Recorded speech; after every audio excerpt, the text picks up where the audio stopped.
Hi guys, Dice with Death here. Welcome back to a brand new Battlefield 5 video.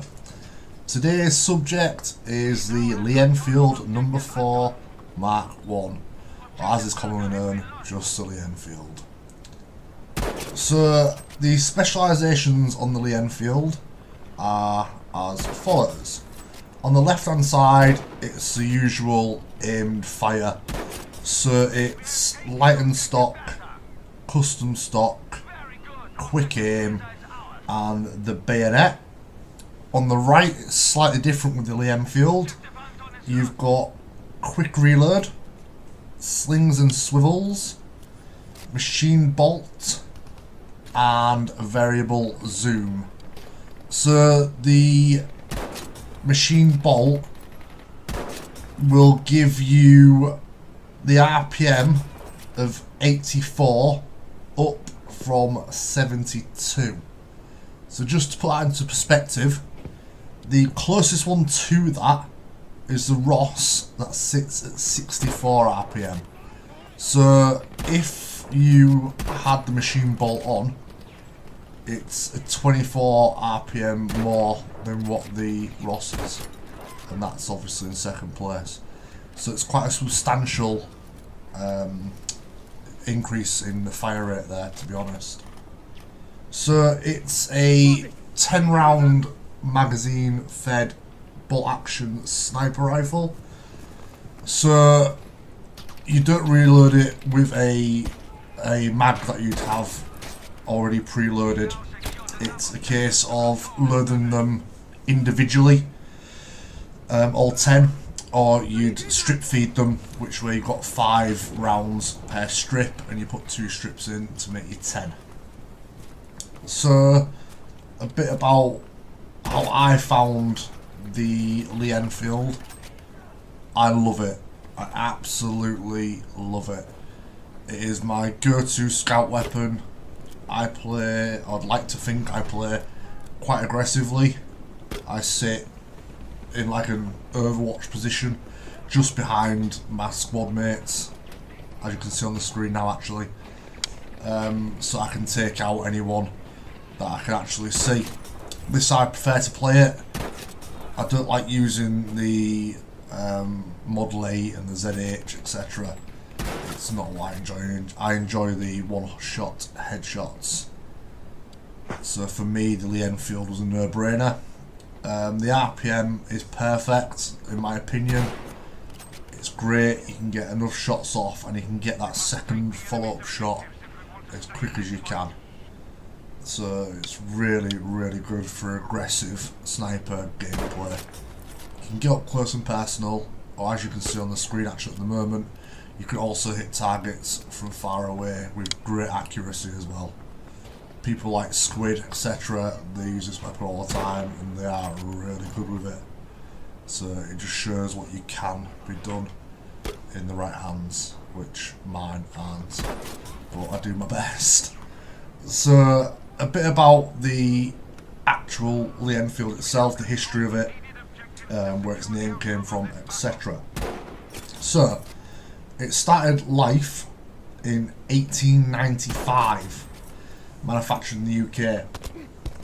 This wasn't the Mark 4, the #4, sorry, my apologies. This wasn't the #4, this was just the Lee Enfield itself. There's been various marks, various numbers in its life, which we'll talk about in a second. So it started in 1895, it went through production until 1957.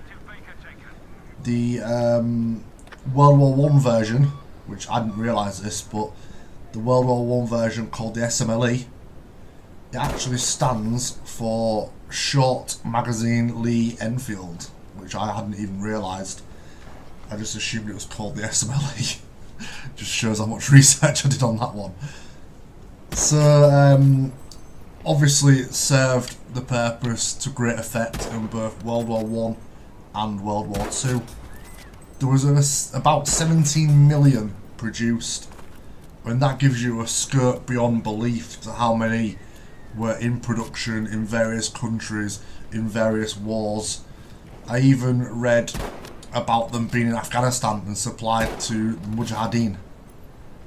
which was obviously before we went to Iraq, Afghanistan. But so yeah, it's been around. It's rugged. It's reliable, and we had it for a long time. So the Lee Enfield gets its name from its designer, whose name was James Paris Lee, and the factory where it was designed, which was in Enfield, so hence the Lee Enfield. So the Mark IV Enfield itself started mass production in 1941. Each model had its own alterations, but the number 4s mainly, it had a heavier barrel and it had a sight aperture on the back that was for various ranges. It could be obviously moved up or down depending on the range that you were fighting in, and this was just for the basic number 4, not the actual sniper variant. So the sniper variant had to have the sight filed off so the skirt could be fitted, because obviously the sight would have been raised, and obviously that would actually block your view from the back of your skirt. So the Enfields, a lot of them are actually still in service. Maybe not quite now, but until recently. So I think in the 1980s, Commonwealth countries such as India, I know that there's, like I said earlier, a lot there at Commonwealth, but a lot of in the Afghan region, a lot of them had them there. They're used for hunting, obviously, various other things. India, they are used by the local police forces. Maybe not anymore, I think they've just been replaced, but up until the 80s, they were actually still used. It's the second longest serving rifle, behind the Mercer Nagant, if that's pronounced properly. If it's not, I do apologise. There's been a lot of conversions and variations. I didn't realise this until I started doing my research, but the Commander Carbine is actually a conversion of this and uses various parts of it, including the receiver. And the Howell automatic rifle, which some of you will know from Battlefield 1, was also used parts of it and was based, using different variety of, like I said, parts of it. So I thought that was quite an interesting tidbit there. The cadets in England, they use a 2-2 rifle for training. Some maybe even still do. And that is also actually a Lee Enfield, which has been changed to fit the .22 round. So even now, some of these are still used in various training sorts of environments. So, up until even 100 years later, this rifle is still being used to varying degrees in varying countries, which tells you a lot about the manufacturing, the reliability, and the overall, the rifle itself. It just says a lot about it and how good it really is. So guys, I'm going to leave it there. I'm going to let the last bit of video play for you, and if you did enjoy the video, please leave a like. If you feel like you'd like to watch some more, please subscribe. Feel free to watch the other videos we've done recently. And other than that guys, hopefully I'll see you in the next one.